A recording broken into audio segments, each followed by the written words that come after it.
വിദ്യാഭ്യാസത്തിൽ പ്രാർത്ഥനാശീലം ചേർന്ന് വരുമ്പോഴാണ് സത്യം, സന്മാർഗ ആചരണം, വിശ്വാസം, ഭക്തി, പരസ്പര ബഹുമാനം മുതലായി വളരുന്നത് എന്നാണ് പരിമല തിരുമേനി പഠിപ്പിച്ച സൂക്തങ്ങളിൽ മനോഹരമായിട്ടുള്ളത്. അതുകൊണ്ട് തന്നെ ആ പുണ്യപിതാവ് പറഞ്ഞിട്ടുണ്ട്, പ്രാർത്ഥന ശൈശവത്തിലെ ഉത്സാഹമാണ്, യൗവനത്തിൻ്റെ ആശ്രയമാണ്, വാർദ്ധക്യത്തിൻ്റെ സമാധാനമാണ് എന്ന് നമ്മളെ പഠിപ്പിച്ചിട്ടുണ്ട്.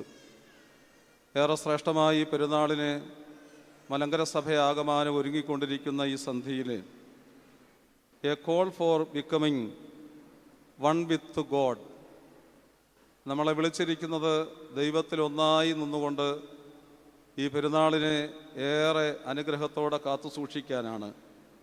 A call to intercede for others, മറ്റുള്ളവർക്ക് വേണ്ടി ഈ ദിവസങ്ങളിൽ പ്രാർത്ഥിക്കുവാനുള്ള ഒരു ഒരുമനപ്പെട്ടുള്ള കൂട്ടായ്മയാണ് ഈ ദിവസങ്ങളെന്ന് എനിക്ക് തോന്നുകയാണ്. A call to transformation through grace, ദൈവത്തിൻ്റെ കൃപയിൽ കൂടെയുള്ള രൂപാന്തരീകരണം ഈ മണ്ണിൽ ഈ ദിവസങ്ങളിൽ കൂടുതൽ ഉണ്ടാകാനിടയാകണം.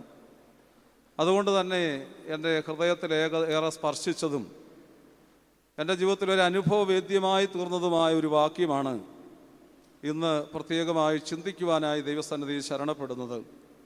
ഇയ്യോബിൻ്റെ പുസ്തകം 16-ാം അധ്യായം 16 മുതൽ 20 വരെയുള്ള വാക്യങ്ങൾ ഇങ്ങനെ പറയുന്നു.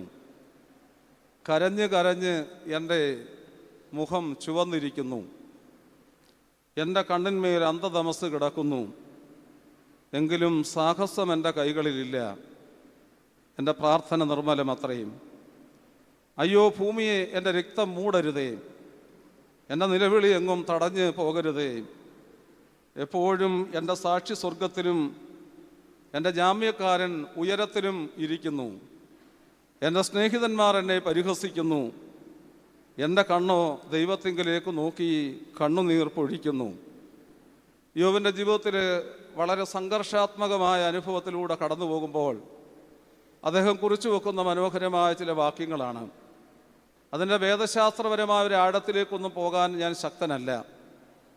പക്ഷെ ഒന്ന് എനിക്ക് മനസ്സിലേറെ ചിന്തിക്കപ്പെടുന്ന ഒരു നിമിഷം, ഈ കാലഘട്ടങ്ങൾക്ക് ഏതാണ്ട് 20 വർഷത്തിന് മുമ്പ് ശാരീരികമായൊരു പ്രതിസന്ധി വല്ലാതെ തന്നെ ഭരിക്കപ്പെട്ട നിമിഷങ്ങളിൽ ഞാനിവിടെ വന്ന് കണ്ണുനീരോടെ പ്രാർത്ഥിച്ചു. ഈ വടക്കേ ത്രോണോസിൻ്റെ അവിടെ നിന്ന് മുട്ടുകുത്തി അവിടെ അതിനകത്തേക്ക് കൈ പോയപ്പോഴൊരു കറുത്ത ബൈൻഡിലുള്ള ഒരു പഴയ വേദപുസ്തകം എൻ്റെ കൈകളിൽ വന്നു. ഞാൻ ഈ അടുത്ത ദിവസം നോക്കി, അതിപ്പോൾ പുതിയ വേദപുസ്തകമായി മാറി. അന്ന് ഏറെ ഹൃദയം കലങ്ങി ഞാൻ കരഞ്ഞു നിൽക്കുന്ന ഒരു നിമിഷത്തിൽ ഞാൻ ആ പുസ്തകം എടുത്ത് ഇങ്ങനെ പരതി അത് മുന്നോട്ട് നോക്കുമ്പോൾ അന്ന് കണ്ട ഒരു വാക്യമാണ്. ഞാൻ കരഞ്ഞുകൊണ്ടിരിക്കുകയായിരുന്നു, പക്ഷേ യോബിൻ്റെ പുസ്തകത്തിലെ 16-ാം അധ്യായം 16 മുതലുള്ള വാക്യങ്ങളാണ് എൻ്റെ ശ്രദ്ധയിൽപ്പെട്ടത്. അതാരോ ഒരു ചുമന്ന മഷി കൊണ്ട് വരച്ചിരിക്കുന്നതും ഞാൻ കണ്ടു. ഞാൻ വീണ്ടും അവിടെ ഇരുന്ന് അത് വായിച്ച് അനവധി പ്രാവശ്യം കരഞ്ഞു പ്രാർത്ഥിക്കുകയുണ്ടായി. അത് പ്രത്യേകം എൻ്റെ ജീവിതത്തെ ഏറെ ചിന്തിപ്പിക്കപ്പെട്ട ഒരു വാക്യമായതുകൊണ്ടാണ് ഇന്ന് ഈ കൺവെൻഷൻ്റെ ദിവസങ്ങളിൽ, അത് 20 വർഷത്തിന് മുമ്പുള്ള ഒരു കാര്യമാണ്, അത് തിരുമേനിയോടെ ഞാൻ പ്രാർത്ഥിച്ചത് ഒരു കാര്യമേ ഉള്ളായിരുന്നു. തിരുമേനി അധികം പ്രായാധിക്യത്തിൽ മരിച്ച ഒരാളല്ല. എനിക്കന്ന് വന്നാൽ 34 വയസ്സേ ഉള്ളൂ. എൻ്റെ മൂത്ത മകളന്ന് 4 വയസ്സേ ഉള്ളൂ. തീർച്ചയായിട്ടും അന്ന് ഞാൻ പ്രാർത്ഥിച്ചത് തിരുമേനിയുടെ ആ പ്രായം വരെ എങ്കിലും ഒന്ന് കൊണ്ടുവന്ന് എത്തിക്കണമേ എന്ന് ഞാൻ പ്രാർത്ഥിച്ചു. ഇന്ന് അതേ പ്രായത്തിൽ നിന്നുകൊണ്ടാണ് ഇവിടെ നിന്ന് പ്രസംഗിക്കാനുള്ള ഒരു ദൈവ നിയോഗം എനിക്ക് തന്നതിനെ ഓർത്ത് ദൈവത്തെ സ്തുതിക്കുകയാണ്.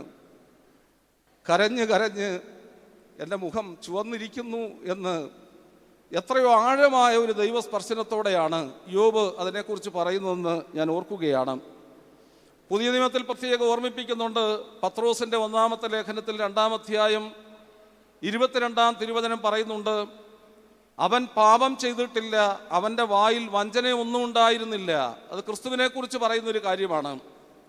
ഇവിടെ ഭൂമിയിൽ രക്തമൊന്നും ചൊരിയപ്പെടരുതേ, നിർദോഷ രക്തം വരരുതേ എന്നൊക്കെ പ്രാർത്ഥിക്കുമ്പോൾ ഇവിടെ ഇരിക്കുന്ന ഞാനും നിങ്ങളും പ്രാർത്ഥനാപൂർവം പരിശുദ്ധനായ പരിമലത്തിരുമേനി കാത്തു സൂക്ഷിച്ച സത്യവിശ്വാസത്തിൻ്റെയും മലങ്കര നസ്രാണി പാരമ്പര്യത്തിൻ്റെയും ശ്രേഷ്ഠമായൊരു മണ്ണിൽ നിന്നുകൊണ്ട് പ്രാർത്ഥിക്കുമ്പോൾ ആ ദൈവികമായ കുഞ്ഞാട് നമുക്ക് വേണ്ടി അറുക്കപ്പെട്ട് ആ കുഞ്ഞാടിൻ്റെ രക്തത്താൽ പരിപാവനമായി തീരപ്പെട്ട പരിശുദ്ധ കുർബാന എടുത്ത് ആഘോഷിക്കപ്പെടുന്ന നിമിഷങ്ങൾ പരിമലത്തിരുമേനിയുടെ ജീവിതത്തിൽ ശ്രേഷ്ഠമായിരുന്നു.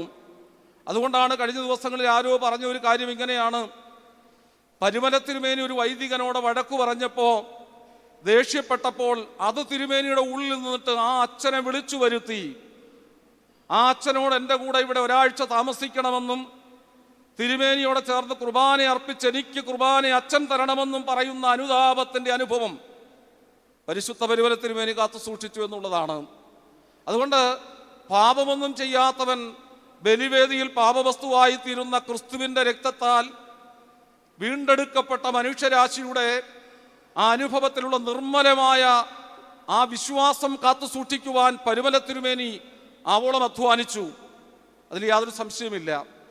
അദ്ദേഹത്തിൻ്റെ വളരെ ചെറുപ്രായത്തിൽ തന്നെ വളരെ മാരകമായ രോഗത്തിൻ്റെ അവസ്ഥകൾ വന്നിട്ട് അദ്ദേഹം മരിച്ചു പോകുമെന്നുള്ള അവസ്ഥകളിൽ എത്തിയിട്ടുണ്ട്. അന്ന് അദ്ദേഹം മനസ്സിൽ ഏറെ വിശ്വാസ ഉദ്ദീപനം നടത്തിയ 2-3 സങ്കീർത്തനങ്ങൾ, 1-2 സങ്കീർത്തനങ്ങൾ അദ്ദേഹത്തെക്കുറിച്ച് എഴുതിയ പുസ്തകത്തിൽ എഴുതിയിട്ടുണ്ട്. അതിലൊന്നാണ് 121 സങ്കീർത്തനം 1-2 വാക്യം.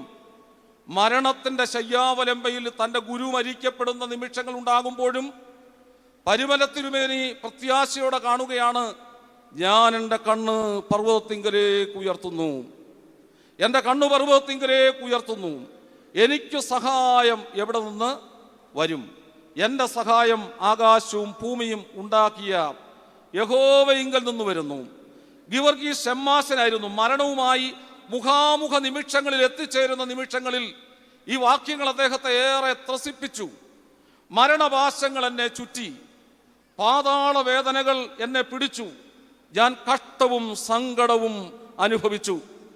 ഈ 123 വർഷത്തിന് ശേഷം ഈ മണ്ണിലേക്ക് വരുന്ന ഓരോ ഭക്തനും അവൻ്റെ ജീവിതത്തിലുള്ള മരണപാശങ്ങളും വേദനയുടെ നിമിഷങ്ങളും അതിനെ സ്പർശിച്ചുകൊണ്ട് ഈ മണ്ണിലേക്ക് കടന്നു വരുമ്പോൾ അവൻ ആത്മാർത്ഥമായി പ്രാർത്ഥിക്കുവാൻ സാധിക്കണം. കഴിഞ്ഞ 3-4 ദിവസത്തിന് മുമ്പ് ഒരു ഹൈന്ദവ ദമ്പതികൾ ഇവിടെ വരികയുണ്ടായി. അവർ ചില വഴിപാടുകളൊക്കെ ഇവിടെ സമർപ്പിച്ചിട്ട് എൻ്റെ അടുക്ക് വന്ന് എന്നോട് പറഞ്ഞു, അച്ഛാ, ഞങ്ങൾ ഇനി എന്ത് ചെയ്യണം? 3 വയസ്സ് കഴിഞ്ഞിട്ടും അവരുടെ കയ്യിലിരിക്കുന്ന കുട്ടിയുടെ തല നന്നായി ഉറച്ചിട്ടില്ല. അപ്പോൾ ഇവിടെ ഈ ഭാഗത്ത് നിന്ന് എന്നോട് അല്പം വർത്താനം പറഞ്ഞു.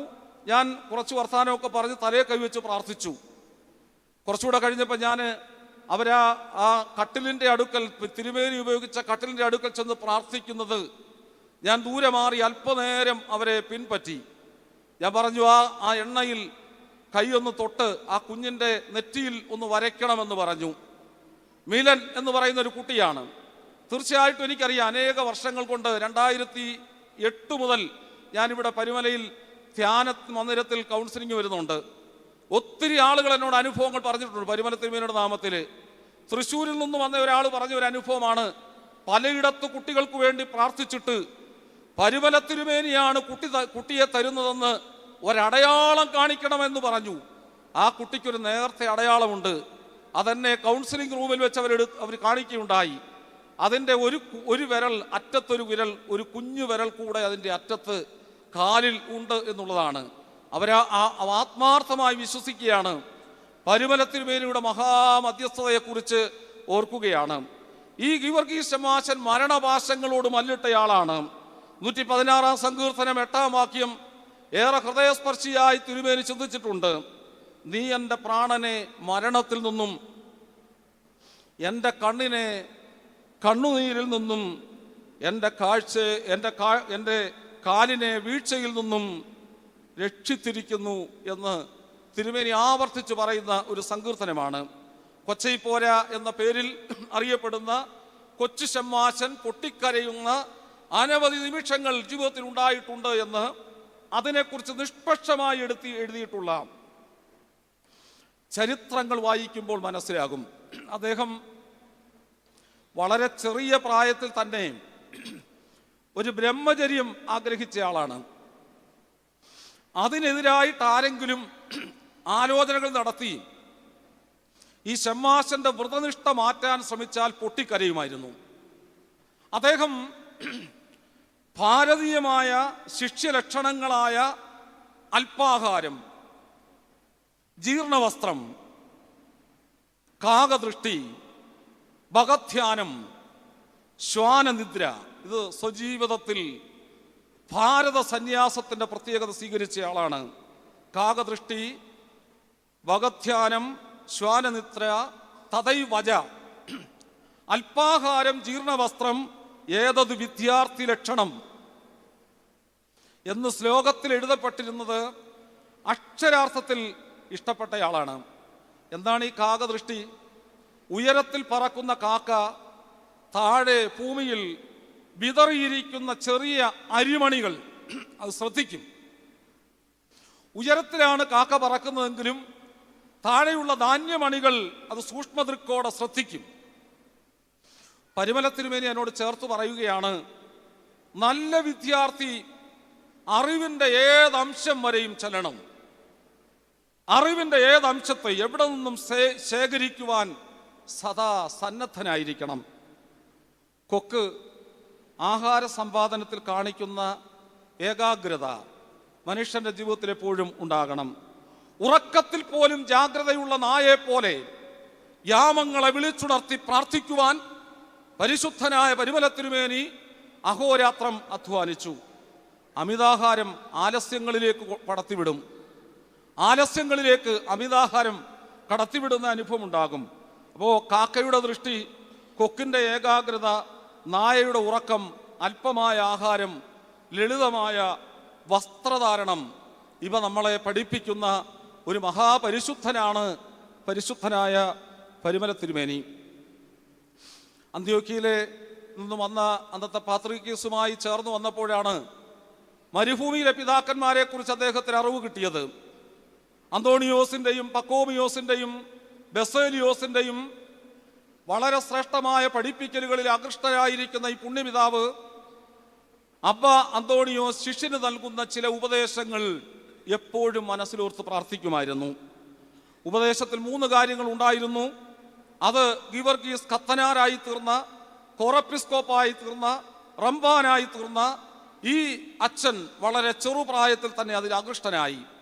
അവിടെ ഇങ്ങനെയാ പറയുന്നത്, സ്വന്തം നീതിയിൽ വിശ്വാസം അർപ്പിക്കരുത്. ഒന്നാമത് അന്തോണിയോസ് പറഞ്ഞതാണ്. 2, ഈ ലോകത്ത് നിന്ന് കടന്നു പോകുന്നതിനെ കുറിച്ച് ഉത്കണ്ഠയുണ്ടാകരുത്. ലോകത്തിൽ നിന്ന് കടന്നു പോകുന്നതിനെ കുറിച്ച് ഉത്കണ്ഠയുണ്ടാകരുത്.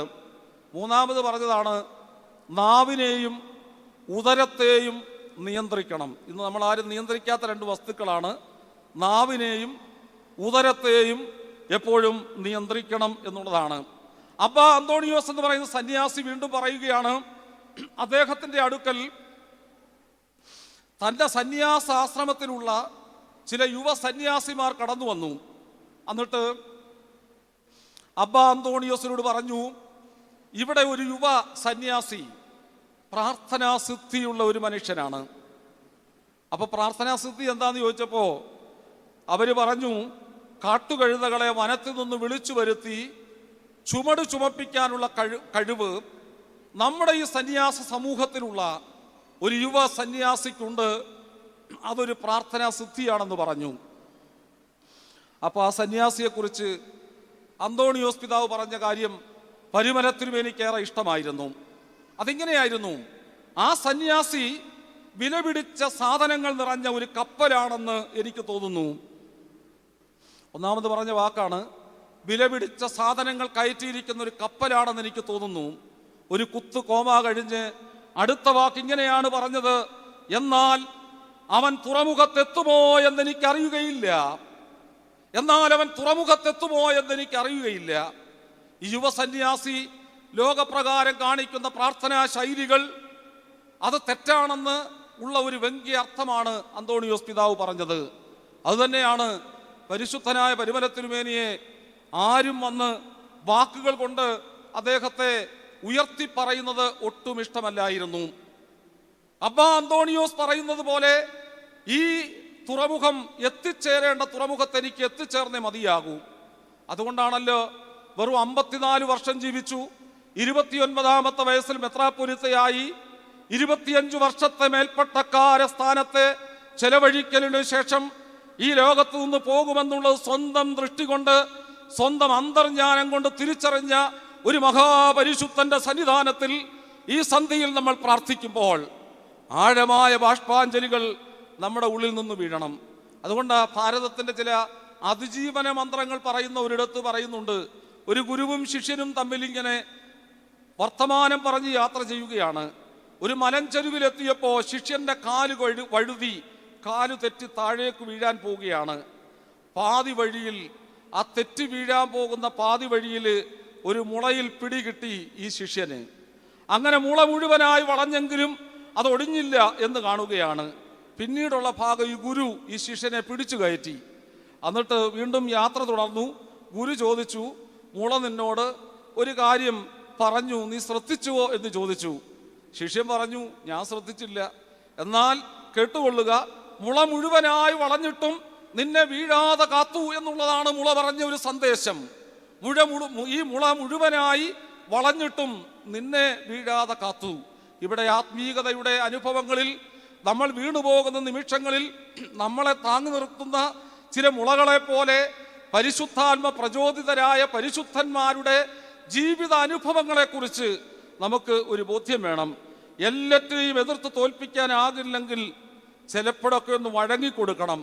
കാറ്റിൽ മുള നിവർന്നു നിൽക്കാറില്ല, ഇളകി മറിഞ്ഞതൊരു താളബോധത്തോടെ അത് താളം കണ്ടെത്തും എന്നുള്ളതാണ്. മനുഷ്യന്റെ ജീവിതത്തിൽ ഈ പെരുന്നാളിൽ പങ്കെടുക്കുമ്പോൾ അഹംഭാവം, അകത്തുള്ള ഭാവം മാറി അത് നമ്മുടെ ജീവിതത്തെ തകിടം മറിക്കുമെന്നുള്ള ബോധത്തോടെ അല്പനേര വിഷമഘട്ടത്തെ, ആ സമീപനത്തെ ജീവിതം കൊണ്ട് ദീർഘയാത്രയ്ക്കുള്ള ഒരു ഇന്ധനമായി തീർത്തുകൊണ്ട് നമ്മുടെ പ്രാർത്ഥനയെ കാണണം. നിസ്സഹായതയിലും ചില മനുഷ്യർ പുലർത്തുന്ന ചില ദുരഭിമാനങ്ങൾ കാണുമ്പോൾ പലപ്പോഴും ഒന്ന് വിട്ടുകൊടുക്കാൻ സാധ്യമല്ലാതെ, ഒന്ന് ജീവിതത്തിൽ ചിലപ്പോഴൊന്ന് താണുകൊടുക്കാൻ സാധ്യമല്ലാതെ നിൽക്കുന്ന നിമിഷങ്ങൾ പലപ്പോഴും കാണാം. ഈ പരിശുദ്ധമായ പെരുന്നാളിൻ്റെ ഈ ശ്രേഷ്ഠമായ സന്ധ്യയിൽ നമ്മുടെ മനസ്സുകളിലേക്ക് വരേണ്ട ഒരു കാര്യമാണ് ഈ മുള. ഒരു ആശ്രയം ആഗ്രഹിക്കുന്ന ഒരു മനുഷ്യന് തുണയായി ചാഞ്ഞു കൊടുക്കുന്നത് പോലെ പരാശ്രയബോധത്തോടെ മറ്റുള്ളവർക്ക് വേണ്ടി ചാഞ്ഞു കൊടുക്കാൻ നമ്മുടെ ജീവിതം, നമ്മുടെ അഹങ്കാരങ്ങൾ, ഞാനെന്ന ഭാവം, നമ്മുടെ ജീവിതത്തിൻ്റെ ഞാനെന്ന തോന്നൽ ഒക്കെ മാറിപ്പോകാനായി നമുക്ക് ഇടയാകണം. ഞാൻ പറഞ്ഞു വന്ന വാക്യം നിങ്ങൾ മനസ്സിലാകുന്നില്ലേ? കരഞ്ഞ് കരഞ്ഞ് എൻ്റെ മുഖം ചുവന്നിരിക്കുന്നു. വളരെ വ്യക്തമായൊരു വാക്യമാണല്ലോ. അങ്ങനെ ചുവന്നിരിക്കുന്നു എങ്കിലും അവിടെ പറയുകയാ, എൻ്റെ കണ്ണിന്മേൽ അന്ധതമസ് കിടക്കുന്നു എങ്കിലും സാഹസം എൻ്റെ കൈകളിൽ ഇല്ല. ഈ കാലഘട്ടത്തിൽ സാഹസമുള്ളവരുടെ ഒരു കാലഘട്ടമാണ്. സാഹസം എൻ്റെ കൈകളിലില്ല. വീണ്ടും പറയാം, എൻ്റെ പ്രാർത്ഥന നിർമ്മലമത്രേ. പ്രാർത്ഥന നിർമ്മലമായിരിക്കണം. നിർമ്മലമായി നിഷ്കളങ്കമായി ദൈവത്തോട് പ്രാർത്ഥിക്കുവാൻ സാധിക്കണം. 2-3 കാര്യങ്ങൾ ഇവിടെ ഓർമ്മിപ്പിക്കാനുള്ളൂ. ഒന്ന്, പ്രശ്നങ്ങളാണ് നമ്മളെ പ്രാർത്ഥിക്കാൻ പഠിപ്പിക്കുന്നത്. നമ്മുടെ ജീവിതത്തിലെ പ്രശ്നങ്ങളാണ് യഥാർത്ഥത്തിൽ നമ്മളെ പ്രാർത്ഥിക്കാൻ പഠിപ്പിക്കുന്നത്. ഉദാഹരണം നമുക്ക് കാണാൻ സാധിക്കും. 1 ശമൂവേൽ 1:10 ശമൂവേൽ പ്രവാചകന്റെ 1-ാം പുസ്തകം 1:10 പറയുകയാണ്, അവൾ മനോവ്യസനത്തോടെ യഹോവയോട് പ്രാർത്ഥിച്ചു, വളരെ കരഞ്ഞു. ഹന്ന പ്രാർത്ഥിക്കുന്ന പ്രാർത്ഥനയെക്കുറിച്ച് ശമൂവേൽ പ്രവാചകൻ എഴുതി വച്ചിരിക്കുക, മനോവ്യസനത്തോടെ പ്രാർത്ഥിച്ചു, അവൾ വളരെ കരഞ്ഞു. ഇവിടെ ഇരിക്കുന്ന ഓരോ മനുഷ്യരും ഒരു തുള്ളി കണ്ണുനീര് ഇവിടെ വീണാൽ അവർക്കതിന് ഫലം കിട്ടാതെ പോവുകയില്ല, സംശയമില്ല. അത് ജീവിതത്തിൻ്റെ ഒരു അനുഭവമായി, ഒരു അനുഭവവേദ്യമായി തീരാൻ സാധിക്കണം. ശമൂവേൽ പ്രവാചകന്റെ 1-ാം പുസ്തകം 1:15 മുതൽ 16 വരെയുള്ള വാക്യങ്ങളിൽ പറയുന്നുണ്ട്. അതിന് ഹന്ന ഉത്തരം പറഞ്ഞത്, അങ്ങനെയല്ല യജമാനനെ, ഞാൻ മനോവ്യസനമുള്ളൊരു സ്ത്രീ. പ്രാർത്ഥിക്കുന്ന എപ്പോഴാ? അല്പം വിഷമമൊക്കെ വരുമ്പോഴാ. എപ്പോഴും പ്രാർത്ഥിക്കൂ. ന്യൂജൻ ഒക്കെ ചിലപ്പോൾ പറയും, അവരൊക്കെ വെളിയിൽ പോയുമ്പോൾ, കേരളത്തിന് വെളിയിലൊക്കെ പോയി, ഇന്ത്യക്ക് വെളിയിൽ പോയി. ഇന്ന് ഒരാളോട് ഞാൻ സംസാരിച്ചപ്പോൾ പറഞ്ഞൊരു കാര്യമാണ്, കുട്ടികളൊക്കെ ഇവിടെ പ്രാർത്ഥിക്കാനൊക്കെ പഠിപ്പിച്ചാ വിട്ടു. പക്ഷെ അവിടെ ചെന്നപ്പോൾ അവർ പറയുക, എവിടെയെങ്കിലും പോയാൽ പോരെ, നമ്മുടെ പള്ളികളിൽ തക്ക സമയത്ത് പ്രാർത്ഥന കിട്ടാത്തതുകൊണ്ട് ചിലപ്പോൾ മറ്റു പലയിടത്തും പോയി എന്നൊക്കെ കുട്ടികൾ പറയുന്നത് കേൾക്കാൻ സാധിക്കും. എപ്പോഴാണ് പ്രാർത്ഥിക്കുന്നത്? മനോവ്യസനം വരുന്ന ഒരു സ്ത്രീ പ്രാർത്ഥിക്കുകയാ. എന്നിട്ട് പറയാം, ഞാൻ വീഞ്ഞോ മദ്യമോ ഒന്നും കുടിച്ചിട്ടില്ല, യഹോവയുടെ സന്നിധിയിൽ എന്റെ ഹൃദയം പകരുകയത്രേ ചെയ്തത്. ഹൃദയം പകരുന്നതിന് പറയുന്ന പേരാണ് പ്രാർത്ഥന. അന്തരാത്മാവിന്റെ അൾത്താരയിൽ പള്ളി കൊള്ളുന്ന അന്തരാമിയുമായി മൗനമായി ഭാഷണം ചെയ്യണം. അത് ദുർഭാഷണമല്ല, അമിത ഭാഷണമല്ല, എന്തെങ്കിലും ഉത്തരം കിട്ടിയെന്ന് ചിന്തിച്ചുള്ള അമിതാവേശത്തിന്റെ പ്രാർത്ഥനയല്ല. യഹോവയുടെ സന്നിധിയിൽ ഹൃദയം പകരുകയത്രേ. അടിയനെ ഒരു നീച സ്ത്രീയായി വിചാരിക്കരുതേ. പലപ്പോഴും നമ്മുടെ പ്രാർത്ഥനയൊക്കെ ആരെങ്കിലുമൊക്കെ എവിടെയെങ്കിലും തെറ്റി ധരിച്ച് ചിന്തിക്കുന്നുണ്ടെങ്കിൽ അടിയൻ സങ്കടത്തിൻ്റെയും വ്യസനത്തിൻ്റെയും ആധിക്യം കൊണ്ടാണ് സംസാരിച്ചത്. എന്താ ഹന്നയുടെ വിഷമം? Elkanah Hannah ദമ്പതികളാണ്. പെനിന്ന എന്ന് പറയുന്ന മറ്റൊരാളുമുണ്ട്. ഹന്നായിക്ക് മക്കളില്ല, പെനിന്നായിക്ക് മക്കളുണ്ട്. ഏതു മനുഷ്യനും വല്ലായ്മയുടെ സങ്കട മനോഭാവങ്ങൾ ഉണ്ടാകുന്ന എന്തെങ്കിലുമൊക്കെ വ്യക്തിപരമായ വ്യസനത്തിന് ഉള്ള കാരണങ്ങൾ ഉണ്ടാകാം. ഇരട്ടി സ്നേഹം ഭർത്താവ് കൊടുത്തിട്ടും ആ സ്ത്രീയുടെ ഉള്ളിലേക്ക് കടന്നു വരുന്ന ഒരു പ്രയാസം, അത് സ്വാഭാവികമല്ലേ? നമ്മളൊക്കെ പള്ളികളിലൊക്കെ ചെല്ലുമ്പോൾ കണ്ടിട്ടില്ലേ, ചിലയിടത്തൊക്കെ കുട്ടികൾ ഉണ്ടാകാൻ അല്പം ബുദ്ധിമുട്ടോ താമസമോ വന്ന ആളുകളുടെ മുഖത്ത് നോക്കിയ ഒരു നെറിയും ഒരു സങ്കോചവുമില്ല ചോദിക്കുക, ഇത്രയും നാളായില്ലോ, ഇതുവരെ മക്കളൊന്നും ആയില്ലയോ എന്ന് ചോദിക്കുക. ഞാൻ പലപ്പോഴും എൻ്റെ പള്ളിയിലൊക്കെ ഞാൻ പറയാറുണ്ട്, എല്ലാ ആളുകളും പലപ്പോഴും ഈ ഗൾഫിൽ നിന്നൊക്കെ അവധിക്ക് വരുന്ന ആളുകൾ അവർ പള്ളി വരാൻ ഇപ്പോൾ പേടിയാണെന്നാണ് പറയുന്നത് ചില പിള്ളേർ. കാരണം എന്താ പറയുക, പള്ളിയിൽ പതിവായിട്ട് കുറച്ച് ആളുകളുണ്ട്, അവർക്ക് 2 ചോദ്യമേ ഉള്ളൂ. ഒന്ന്, എന്ന് വന്നു, പിന്നെ എന്ന് പോകും, ഇപ്പോഴും നീ കെട്ടിയില്ലയോ? ഇങ്ങനെ 2-3 ചോദ്യമേ ഉള്ളൂ. എന്തിനാ ഈ ആവശ്യമില്ലാത്തൊക്കെ ചോദിക്കാൻ പോന്നേ? പള്ളിയിൽ പോകുമ്പോൾ പ്രാർത്ഥിച്ചിട്ട് പോരുന്ന പോലെ നമ്മൾ മറ്റുള്ളവരുടെ ക്ഷേമം അന്വേഷിക്കണം. പക്ഷെ ഈ തരത്തിലുള്ള ക്ഷേമമല്ല. അവൻ്റെ മുറിവിൽ തൊട്ടാ നമ്മൾ എന്തോ ചെയ്യുന്നേ? സന്തോഷിക്കുന്നേ. ജോലി കിട്ടാത്ത കൊച്ചിനെ നോക്കി ഇതുവരെ ജോലി കിട്ടിയില്ലയോടി, ഇതൊക്കെ പഠിച്ചാൽ അന്നേ ജോലി കിട്ടത്തെന്ന് അറിയത്തില്ലായിരുന്നോ എന്നൊക്കെ ചോദിക്കേണ്ട ഒരു കാര്യമില്ല. ജീവിതത്തിൽ എപ്പോഴും നമ്മൾ ഓർക്കണം, പ്രാർത്ഥന എന്ന് പറയുന്ന എന്താ? പ്രശ്നങ്ങൾ വരുമ്പോൾ പ്രാർത്ഥനയുടെ ഒരു അനുഭവം നമ്മുടെ ജീവിതത്തിലുണ്ട്. അന്ന ഹൃദയം കൊണ്ട് പ്രാർത്ഥിച്ച് സംസാരിച്ചതിനാൽ അവളുടെ അതരം അനങ്ങിയതല്ലാതെ ശബ്ദം കേൾപ്പാനില്ലായിരുന്നു. അവളുടെ അതരം അനങ്ങിയതേ ഉള്ളൂ, ശബ്ദമൊന്നും കേട്ടില്ല. ഇന്നത്തെ പ്രാർത്ഥനയ്ക്ക് ഒത്തിരി ശബ്ദമൊക്കെ വേണം. ഞാൻ ഈ പ്രസംഗിക്കുമ്പോൾ ശബ്ദം ഒത്തിരി വരുന്ന ഒരാളാണ്. ഞാൻ പലപ്പോഴും ശ്രമിക്കാറുണ്ട്, ഇപ്പോഴും ഞാൻ ശ്രമിച്ചുകൊണ്ടിരിക്കുകയാണ് എൻ്റെ ഉള്ളിൽ. പക്ഷെ എന്നാലും പ്രസംഗം എഫക്റ്റീവ് ആകുന്ന ഒച്ചത്തിൽ പറയുമ്പോഴാണ് എൻ്റെ പണ്ടോ എങ്ങനെയോ ഒരു തോന്നലുള്ളിൽ വന്നിട്ടുണ്ട്. അങ്ങനെയാണെന്ന് എനിക്ക് തോന്നുന്നില്ല. തീർച്ചയായും ഞാൻ പറയാം, ഹന്ന ഹൃദയം കൊണ്ട് പ്രാർത്ഥിച്ചു സംസാരിച്ചതിനാൽ അവളുടെ അതരം അനങ്ങിയതല്ലാതെ ശബ്ദം കേൾപ്പാനില്ലായിരുന്നു. Are you getting spiritual oxygen? നമുക്ക് ആത്മീക ഇന്ധനം, ആത്മീകമായ വായു കിട്ടുന്നുണ്ടോ? മലീമസമായ ആധ്യാത്മികതയുടെ ഒരു നിമിഷങ്ങളിലൂടെയാണ് ഞാൻ നിങ്ങൾ കടന്നു പോകുന്നത്. അതുകൊണ്ടാണ് പറയുന്നത്, തെക്കേ നടയിൽ നിന്ന് നമ്മൾ ഈ ലേഖനം വായിക്കുന്നതിന് മുമ്പ് പാടും, പലതരം ഉപദേശം പാരിൽ മുളച്ച് പരക്കുന്നു, അല്ലയോ? എന്തെല്ലാം ഉപദേശം പരക്കുന്നു, ഏതെല്ലാം അനുഭവങ്ങളാ. മാർത്തോമൻ പൈതൃകം ഇവിടെ പേറപ്പെട്ടു എങ്കിലും അനവധി വിഭാഗങ്ങളായി നിൽക്കുകയാണ് മനുഷ്യർ. എല്ലാവരും പറയുന്നതിന് അവരുടേതായ നീതിയൊക്കെ ഉണ്ട്. ഇവിടെ ഓർത്ത് നോക്കിയേ, വളരെ are you getting spiritual oxygen? ആത്മീകമായ ഒരു പ്രാണവായു അനിവാര്യമാണ്. നമുക്കറിയാമല്ലോ, ആദാമിനെ ദൈവം സൃഷ്ടിച്ച് അത് മണ്ണുകൊണ്ടൊരു ഫോമൊക്കെ കൊടുത്തെങ്കിലും ഈ മുൻഭാഗത്ത് തുളയുള്ള ആ മൂക്കിലേക്ക് ഊതിയപ്പോഴാണ് അവൻ ആരായത്? ജീവനുള്ള ദേഹിയായി തുറന്നെന്ന് കാണാൻ സാധിക്കും. അപ്പൊ ഈ ശ്വാസം എന്ന് പറയുന്ന ഒരു പ്രധാനപ്പെട്ട ഒരു ഘടകമാണ്. ഈ പ്രപഞ്ചം മുഴുവൻ അത് നിറഞ്ഞിരിക്കുന്നുണ്ട്.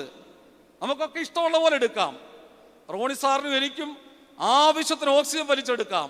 ഇവിടെ ഇരിക്കുന്ന ഓരോരുത്തർക്കും അല്ലെ. ഞാനിരുന്നൊരു പള്ളിയിൽ ഒരു പള്ളി വരാത്ത ഒരു ആൻറ്റി എടുക്കെ ഞാൻ വർത്താനം പറഞ്ഞു, എന്താ പള്ളി വരാത്തെന്ന് ചോദിച്ചപ്പോൾ ആൻറ്റി എൻ്റെ മുഖത്ത് നോക്കി പറയുകയാണേ, 10,900 പേര് പള്ളി വരുത്തില്ല വെച്ചാ ഞാനെന്തിനാ പള്ളി വരുന്നേ? ഞാൻ പറഞ്ഞു, എന്നാലും അതാണോ? അന്നേരം അടുത്ത അവരുടെ മറുപടിയാണ് എന്നെ രസിപ്പിച്ച് ചിന്തിപ്പിച്ചൊരു കാര്യമാണ്. ഇത്രയും പേര് വലിച്ചെടുക്കുന്ന ഓക്സിജനും കാർബൺ ഡയോക്സൈഡും താങ്ങാനുള്ള കഴിവ് എനിക്കില്ല എന്നാണ് പറഞ്ഞത്. അതുകൊണ്ടാണ് പള്ളി വരാത്തതെന്ന്. നമുക്ക് അതിശയോക്തി തോന്നും ഇതൊക്കെ കേൾക്കുമ്പോൾ. ശരി, പള്ളി വരാത്തതിൻ്റെ കാരണം പറയുന്നുണ്ടോ? ഈ പ്രപഞ്ചത്തിൽ അനവധിയായി സുലഭമായിട്ട് നമുക്ക് വേണ്ട സുലഭമായ റിസോഴ്സുകൾ കൊണ്ട് നിറഞ്ഞിരിക്കുക ഈ പ്രപഞ്ചം. പക്ഷെ നമ്മൾ ഭാഗ്യത്തിനോ ഭാഗ്യക്കേടിനോ എപ്പോഴും ദാരിദ്ര്യം എടുക്കുന്നു, എപ്പോഴും പ്രയാസം എടുക്കുന്നു, പ്രതിസന്ധി എടുക്കുന്നു എന്നുള്ളതാണ് ഒരു പ്രയാസം. ഈ പ്രപഞ്ചത്തിലെ സുലഭമായ വസ്തുക്കൾ ആർജിക്കാനുള്ള ഒരു റിസോഴ്സ്, ഉള്ള റിസോഴ്സുകളെ പരമാവധി ഉപയോഗിക്കാനുള്ള കഴിവ് ആത്മീക മേഖലയിൽ കരുത്തായി വളർന്നു വരണം. അത് നമുക്ക് സംഘടനകൾ ഒത്തിരി ഉണ്ടായിക്കൊണ്ടിരിക്കുകയാണല്ലോ. ഇന്നും ഒരു സംഘടനയുടെ ഉദ്ഘാടനവും അതിൻ്റെ കാര്യങ്ങളും ഒക്കെ നടന്നു. ഓരോ പ്രായത്തിലുമുള്ളവരെ സംരക്ഷിക്കുവാൻ, അവർക്ക് വേണ്ട രീതിയിലുള്ള ആഭിമുഖ്യം ഉണ്ടാകാനുള്ള നടപടികളുമായി പരിശുദ്ധ സഭ മുന്നോട്ട് പോകുമ്പോൾ നമുക്ക് ഈ സ്പിരിച്വൽ ഓക്സിജൻ കുറഞ്ഞു പോകരുത്. ആ പിതാക്കന്മാർ പറഞ്ഞു, prayer is the air of the soul. ആത്മാവിൻ്റെ പ്രാണവായുവാണെന്ത് പ്രാർത്ഥന എന്ന് പറയുന്നത്. പ്രാർത്ഥിക്കാതിരിക്കരുത്. പരിമല തിരുമേനിയുടെ ജീവചരിത്രം കാണുന്നുണ്ടല്ലോ. 4 മണിക്ക് എഴുന്നേക്കും, 4 തൊട്ട് 5 വരെ പ്രാർത്ഥിക്കും, 5 തൊട്ട് 7 വരെ ശിഷ്യന്മാരെ പഠിപ്പിക്കും. പിന്നെ അങ്ങോട്ട് അദ്ദേഹത്തിന് ദിനചര്യ പോകുന്നുണ്ട്. നമ്മൾ എത്ര മണിക്കാണ് എഴുന്നേക്കുന്നേ? നമ്മൾ 4 മണിക്ക് എഴുന്നേക്കൂ. ഹൈന്ദവർ പറയും ബ്രഹ്മമുഹൂർത്തം എന്ന് പറയും. ബ്രഹ്മമുഹൂർത്തത്തിൽ കുംഭകർണനെ പോലെ കിടന്നുറങ്ങുകയാണ് പലപ്പോഴും ജീവിതത്തിൽ. അതാണ് ജീവിതത്തിൻ്റെ ഒരു പ്രതിസന്ധിയുടെ, ഒരു പ്രയാസങ്ങളുടെ ഒരു ആഭിമുഖ്യമാണ്. ജീവിതത്തിൽ പ്രാർത്ഥനയോടെ മല്ലിട്ട ഒരു പിതാവിൻ്റെ മധ്യസ്ഥതയിൽ നമ്മളിവിടെ കടന്നു വരുമ്പോൾ പ്രാർത്ഥന ഒരു പൊന്നിൻ ചങ്ങലയാണെന്ന് മലങ്കര സഭയെ പഠിപ്പിച്ച മഹാപരിശുദ്ധനാണ് ആര്? പരിമല തിരുമേനി. പൊന്നിൻ ചങ്ങല അല്ലേ? പൊന്നിൻ ചങ്ങല. ഞാൻ ഇങ്ങനെ ചരിത്രം വായിച്ചപ്പോൾ ഏതാണ്ട് 500 പവൻ വരെ കൊടുത്താണ് ഒരു പാത്രിക്കീസിനെ അന്ന് കൊണ്ടുവന്നെന്ന് ഒരിടത്ത് എഴുതി വെച്ചിട്ടുണ്ട്. ഞാൻ ആലോചിച്ച ദൈവമേ, ഇപ്പോൾ 1 ലക്ഷം രൂപയോളം വില വരുമ്പോൾ 500 പവൻ്റെ വില ഞാൻ ആലോചിച്ചു. ഓട്ടെ, അതെന്തെങ്കിലും ആയിക്കോട്ടെ, അത് മറ്റൊരു കാര്യമാണ്. ഞാൻ പറഞ്ഞത് പ്രാർത്ഥന ഒരു പൊന്നിൻ ചങ്ങലയാണ്. ആ പൊന്നിൻ ചങ്ങലയിൽ കണ്ണികളാകാൻ മലങ്കര സഭ വെമ്പൽ കൊള്ളണം. മാർത്തോമൻ പൈതൃകത്തിൽ അഭിമാനിച്ചുകൊണ്ട് ഈ പൊന്നിൻ ചങ്ങലയുടെ കണ്ണിയാണ് ഞാനെന്നുള്ള ആത്മബോധം എൻ്റെ മനസ്സിലേക്ക് കടന്നു വരുമ്പോഴാണ് നിന്റെ പ്രാർത്ഥന ഇവിടെ സ്വർഗത്തിലേക്ക് പ്രവേശിക്കപ്പെടുവാൻ ഇടയാകുന്നത്. പ്രാർത്ഥനയ്ക്ക് തീർച്ചയായിട്ടും ഒരു കാരണമുണ്ട്. ഒരു പ്രശ്നങ്ങളിലാണ് നമ്മൾ പ്രാർത്ഥിക്കുന്നത്, പ്രതിസന്ധികളിൽ പ്രാർത്ഥിക്കുന്നു. എന്നാൽ പരിമല തിരുമേനിയൊന്നും പ്രശ്നങ്ങളിലല്ല പ്രാർത്ഥിച്ചേ. പതിവായി കോൺസ്റ്റന്റായി വളരെ കൺസിസ്റ്റൻസി ഉണ്ടായിരുന്നു പ്രയറിന്. അത് നമുക്ക് ഉണ്ടാകാൻ സാധിക്കണം. 2 ഈ കണ്ണുനീരൊക്കെ വരുന്ന എപ്പോഴാ? പ്രശ്നങ്ങൾ വരുമ്പോൾ ആ പ്രശ്നങ്ങളെ നേരിടാൻ പഠിപ്പിക്കുന്നെങ്കിൽ പ്രശ്നങ്ങൾ മാറ്റാൻ നമ്മളെ സഹായിക്കുന്ന പ്രാർത്ഥനയാണ്. പ്രശ്നങ്ങൾ മാറ്റാൻ നമ്മളെ സഹായിക്കുന്ന ആരാ? പ്രാർത്ഥനയാണ്. വേദപുസ്തകത്തിലെ ഏറ്റവും നല്ല ഉദാഹരണമാണല്ലോ ഉൽപ്പത്തി പുസ്തകം 37-ാം അധ്യായം മുതൽ 50 വരെയുള്ള വാക്യങ്ങളിൽ വളരെ ഭംഗിയായി പറയുന്ന യൗസേപ്പ് എന്ന് പറയുന്ന മനുഷ്യൻ. അദ്ദേഹത്തെക്കുറിച്ച് അദ്ദേഹത്തിന് ഉസ്താദ് തിരുമേനി പറയുമ്പോൾ രസകരമായി പെട്ടെന്ന് പറയുന്നൊരു കാര്യമുണ്ട്. എൻ്റെ മക്കളെ അറിയാവോ, യൗസേപ്പിന് 3 P ഉണ്ട്. എന്തോ 3 P? ഇംഗ്ലീഷ് അക്ഷരമാലയിലെ 3 P ഉണ്ടെന്ന് ഉസ്താദ് തിരുമേനി സ്പീഡിൽ പറയും. Pit, prison, palace. Pit, prison, palace. യൗസേപ്പിന് ഒരു കുഴി ഉണ്ടായിരുന്നു, ഒരു പൊട്ടക്കിണറുണ്ടായിരുന്നു. അതാരാ എടുത്തെറിഞ്ഞേ? സ്വന്ത സഹോദരർ തള്ളിക്കളയുമ്പോൾ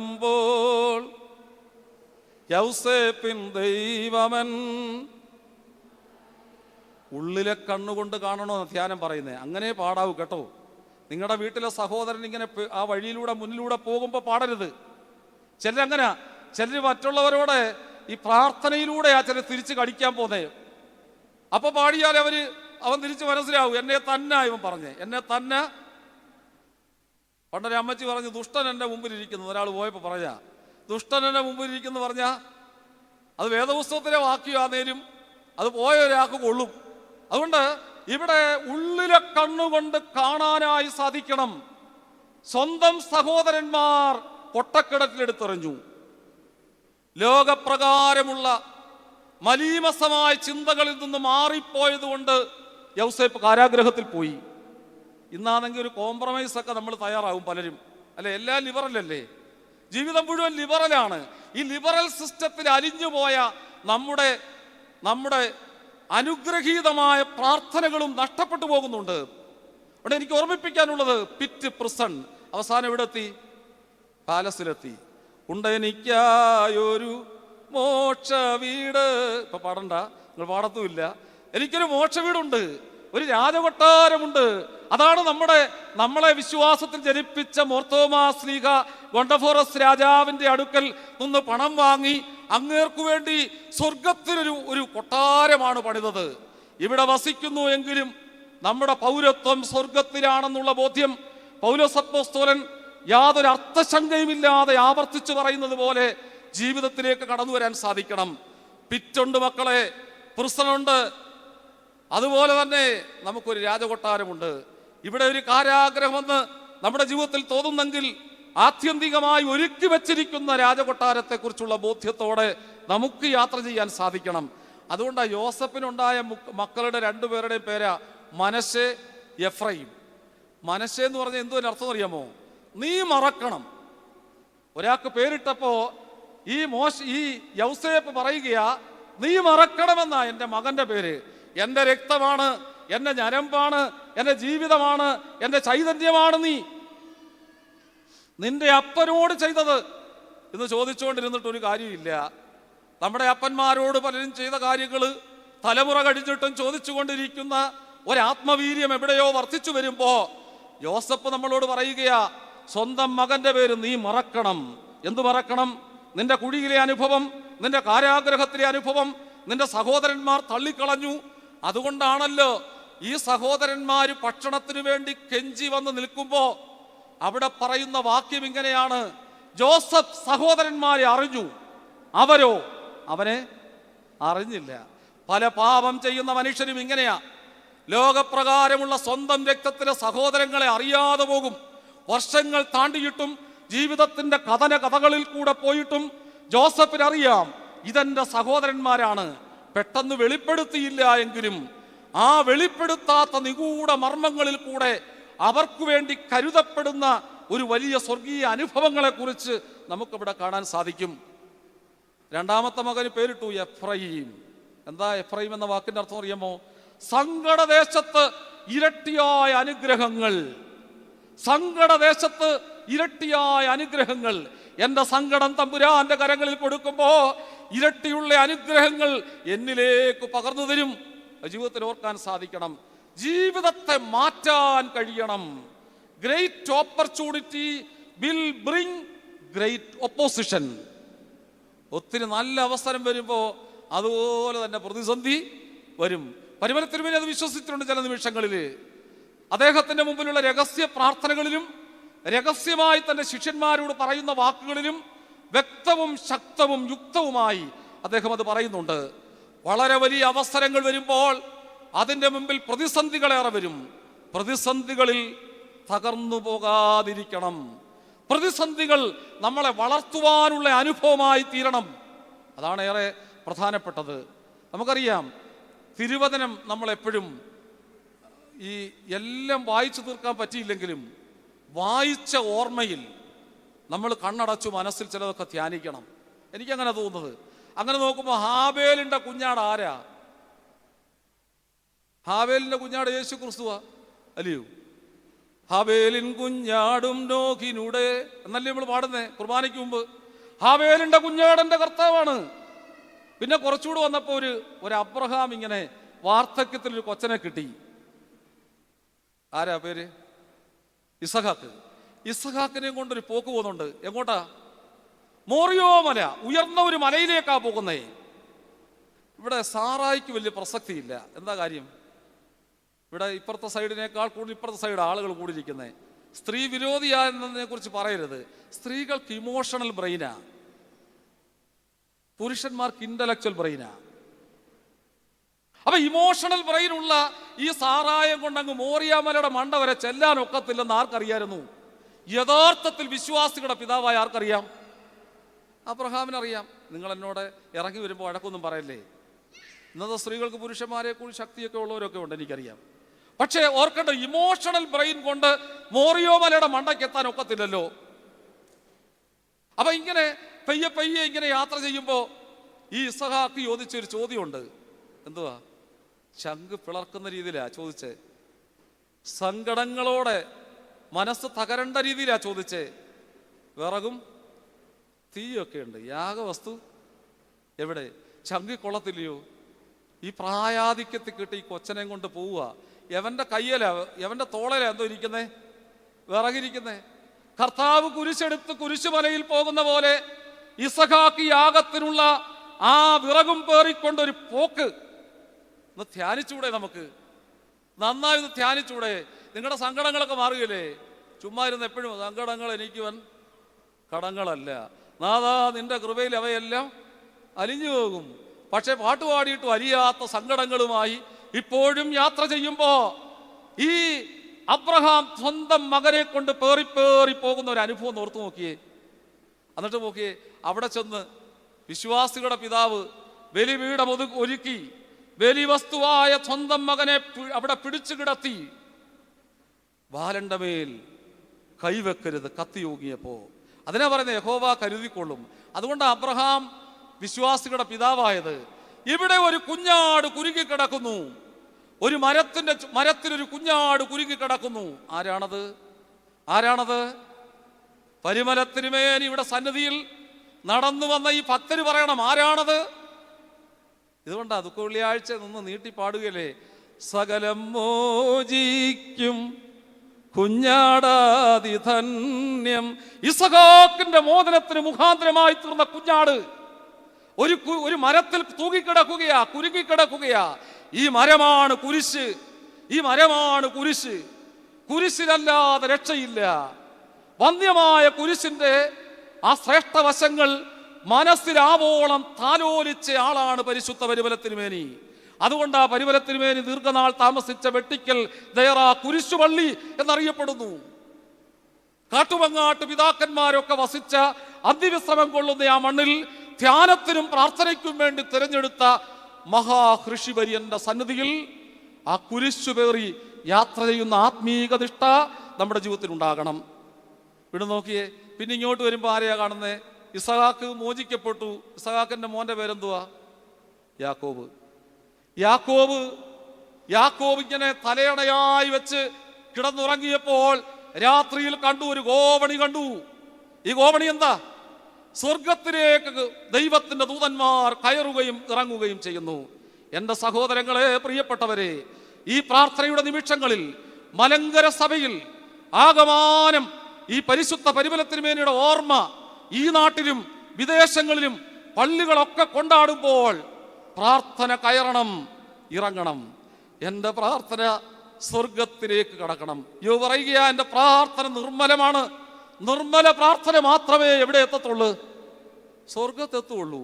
നിർമ്മലിൽ കരിയും നിർമ്മലനാം ദേവ, ഞങ്ങൾക്കെന്നും നൽകണമേ നിർമ്മല ഹൃദയം. നിന്റെ പ്രീതിക്കെതിരായിട്ടുള്ള പാഴായ ചിന്ത, ദുഷ്ടവികാരം ഞങ്ങൾ നീക്കി മായ്ച്ച് കളയണം. അപ്പോ ഈ യാക്കോബ് കണ്ട ഗോവണി പ്രാർത്ഥനയുടെ ഗോവണിയാണ്. അവന്റെ പ്രാർത്ഥന മുകളിലേക്ക് ഉയരുമ്പോൾ അവൻ ഉത്തരം സുനിശ്ചിതമായി താഴേക്ക് വരുന്നു. പിന്നെ നമ്മൾ പറഞ്ഞു, പിറ്റ് പ്രിസൺ പാലസിൽ വന്ന യൗസേപ്പിനെ കാണുന്നുണ്ടല്ലോ. ദാനിയേലിന്റെ മുമ്പിൽ എന്താ കാണുന്നേ?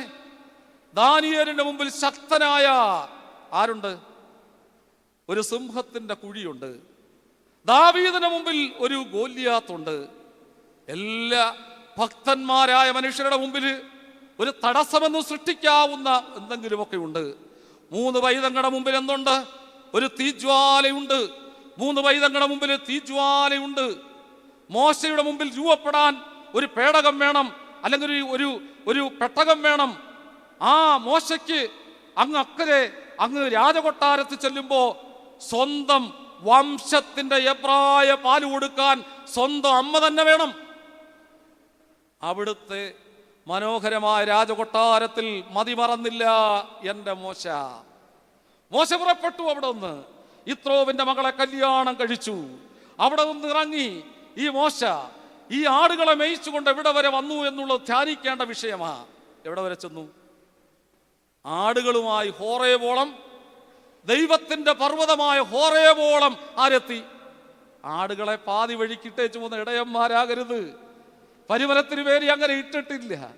പരിമലത്തിനുമേനി അന്ത്യോക്യ ബന്ധവും മലങ്കരയിലെ നവീകരണത്തിന്റെ വളരെ പ്രതിസന്ധിയുള്ള അനുഭവങ്ങളെയും ചേർത്ത് ഇണക്കാൻ വേണ്ടി ഒരു ഭഗീരഥ പ്രയത്നം ചെയ്തു.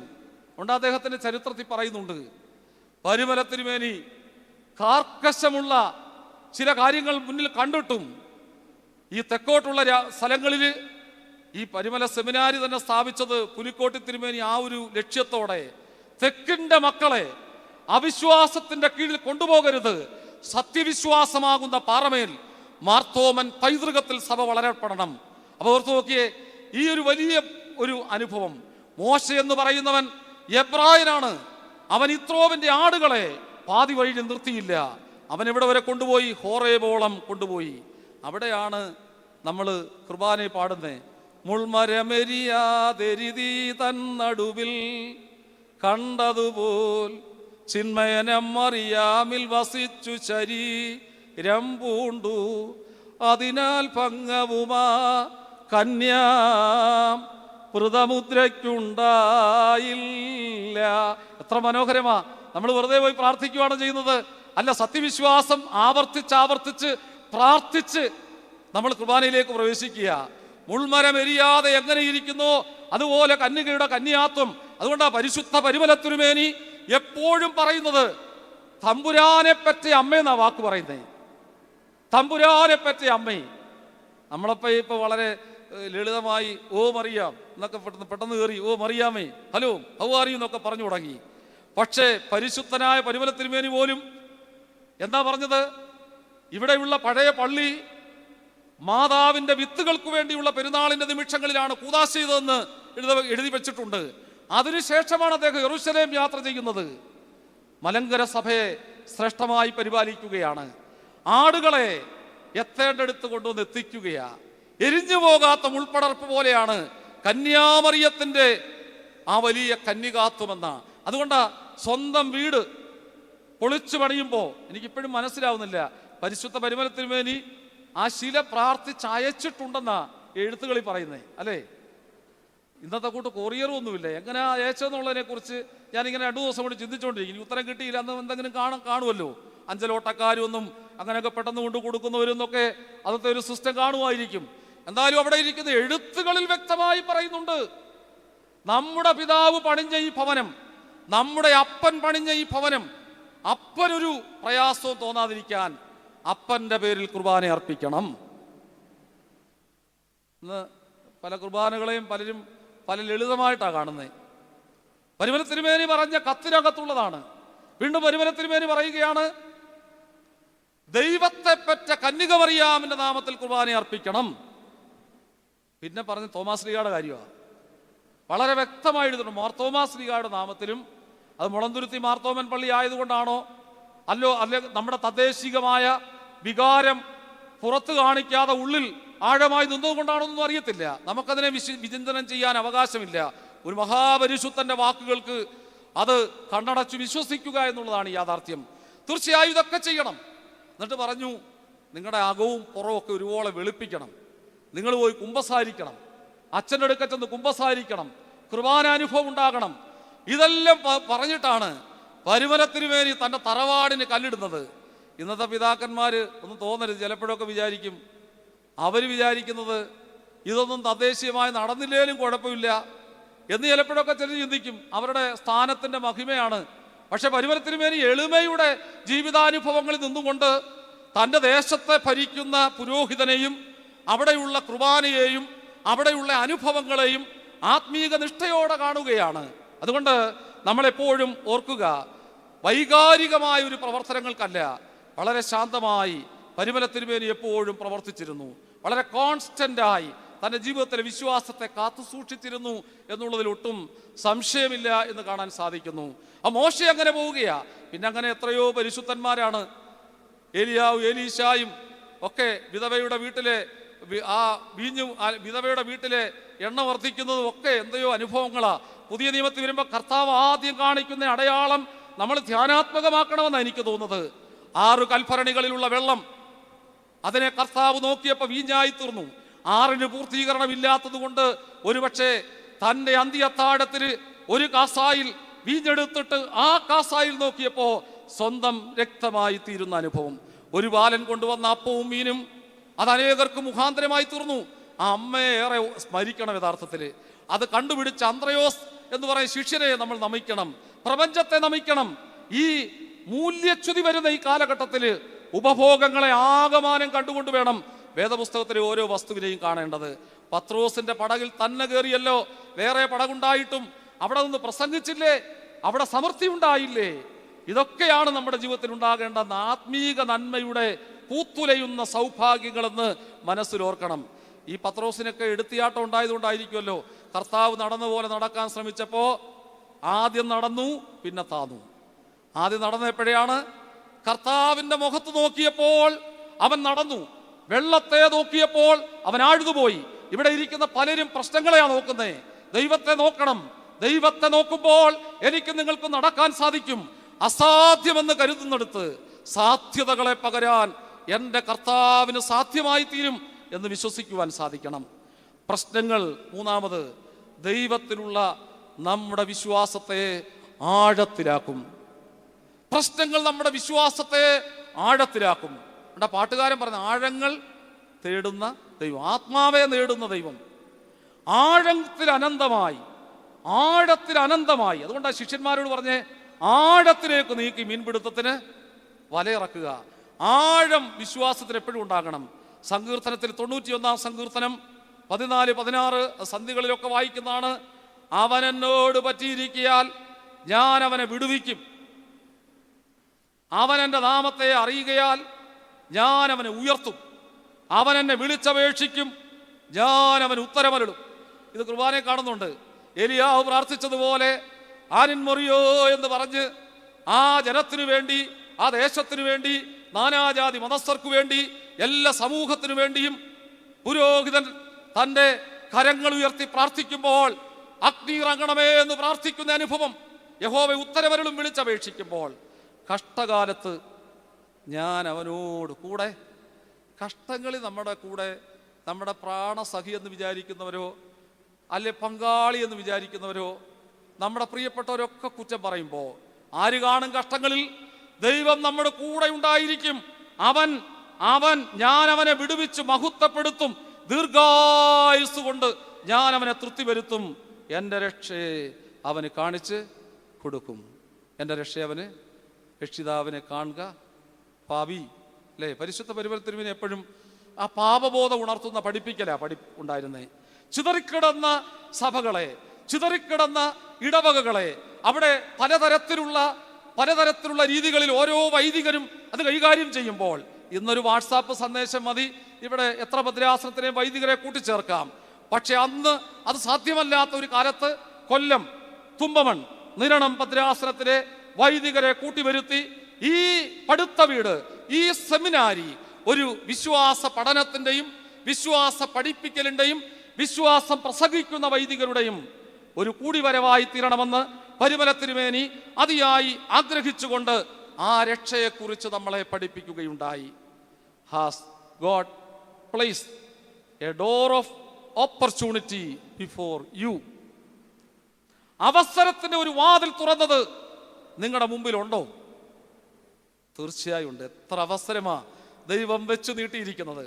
അവസരങ്ങളെ തള്ളി പറഞ്ഞു പോയ അനവധി മനുഷ്യരുണ്ട്. വിശ്വാസം വിട്ട് അകന്നു പോയവരുണ്ട്. കാലഹരണപ്പെട്ട പലതിൻ്റെയും പിന്നാലെ പോയവരുണ്ട്. ഈ അടുത്ത സമയത്തൊരു കൽപ്പനയിൽ, പരിമല തിരുമേനിയുടെ കൽപ്പനയിൽ, അന്നത്തെ നവീകരണത്തിൻ്റെയും വലിയ കന്യാമറിയാമിൻ്റെ പഠിപ്പിക്കൽ വേണ്ട, അല്ലെങ്കിൽ മധ്യസ്ഥത വേണ്ട എന്നൊക്കെ പറഞ്ഞവരുടെ ഓർമ്മകളില്ലാത്ത നിമിഷങ്ങളിലാണ് 123ാമത് വർഷം പരിമല തിരുമേനിയുടെ ഓർമ്മ കൊണ്ടാടുന്നത്.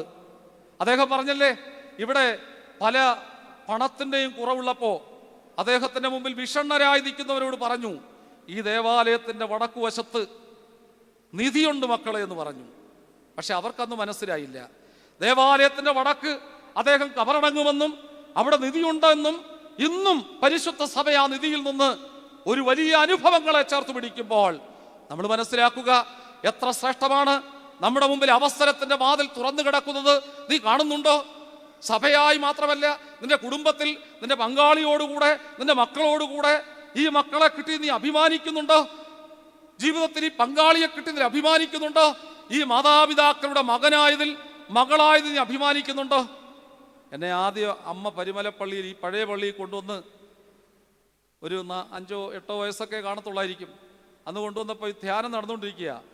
ഞാൻ അമ്മയെടുക്കുന്ന എഴുന്നേറ്റ് നിന്നിട്ട് ഒച്ചത്തി വിളിച്ച് വിശക്കുന്നേന്ന് വിളിച്ചു പറഞ്ഞു. എന്നെ അമ്മയുടെ ധ്യാനവും പോയി, ഉപവാസവും പോയി. അമ്മയ്ക്ക് ഇപ്പോൾ 82 വയസ്സുണ്ട്. അമ്മ ഇപ്പോഴും സന്തോഷത്തോടെ ഇരിക്കും. എന്നെ ഓർത്ത് ദുഃഖിക്കേണ്ടി വരുന്നില്ല. അന്ന് കരഞ്ഞപ്പോൾ സങ്കടം തോന്നിക്കാണും, ആളുകളൊക്കെ കണ്ടു കാണുമല്ലോ എന്നൊക്കെ വിഷമം തോന്നിക്കാണും. മനസ്സ് കൈകാര്യം ചെയ്യുന്നതുകൊണ്ട് എനിക്കറിയാം. പെട്ടെന്ന് ഹ്യൂമിലിയേറ്റ് ആവും സ്ത്രീകൾ. ഈ നാണം കേട്ട ചെറുക്കൻ എന്നെ കളിയാക്കിയല്ലോ ചിലപ്പോൾ മനസ്സിൽ തോന്നിക്കാണും. എന്നോട് പറഞ്ഞിട്ടില്ല കേട്ടോ. പക്ഷേ എന്നാലും ഒരു കാര്യം പറഞ്ഞു എന്നോട്. പണ്ട് ആദ്യം പള്ളിയിൽ കൊണ്ടുപോയപ്പോൾ കരഞ്ഞെന്ന്. ഞാൻ പിന്നെ വിശക്കുന്നതെന്ന് പറഞ്ഞാൽ കരഞ്ഞ്. വെളിയിൽ കൊണ്ടുപോയി കാപ്പി വാങ്ങിച്ച് തന്നു കഴിഞ്ഞാൽ ഞാൻ വന്ന് പിന്നെ ഇരുന്നേന്നൊക്കെ എന്നോട് പറഞ്ഞു. ഞാൻ പറഞ്ഞതിൻ്റെ അർത്ഥം, നമ്മുടെ മുമ്പിൽ എത്രയോ അവസരത്തിൻ്റെ വാതിൽ തുറക്കുന്നു. പ്രാർത്ഥനയുടെ അനുഭവങ്ങൾക്ക് ആരൊക്കെയോ നമ്മളെ ഇങ്ങനെ കൊണ്ടുവന്ന മുഖാന്തരമായിട്ടുണ്ട്. 8-ാമത്തെ വയസ്സിൽ കൊല്ലം ഭദ്രാസനത്തിന്റെ പരിമല പദയാത്രയോടെ യുവജന പ്രസ്ഥാനത്തോട് ചേർന്ന് നടക്കാൻ തുടങ്ങിയ ആളാണ്.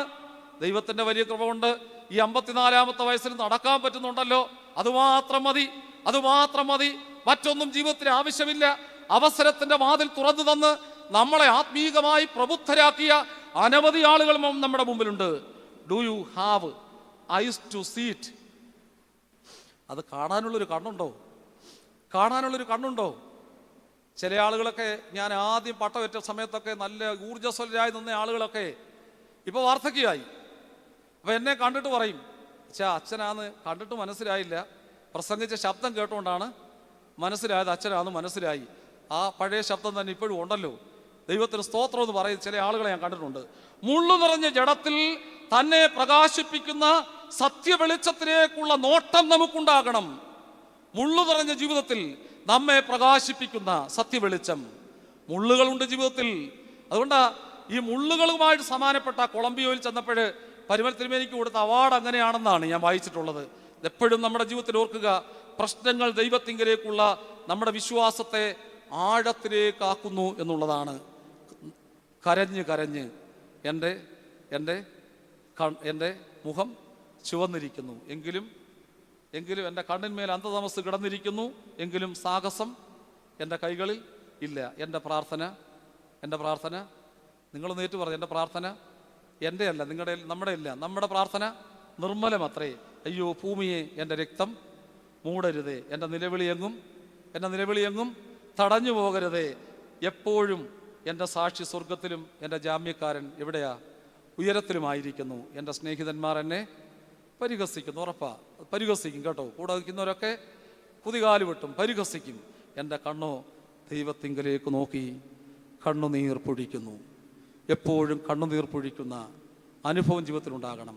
ചിലർ പറയാം സങ്കടത്തിന് കാരണമൊന്നുമില്ലല്ലോ. സങ്കടത്തിന് കാരണമുണ്ട് മക്കളെ.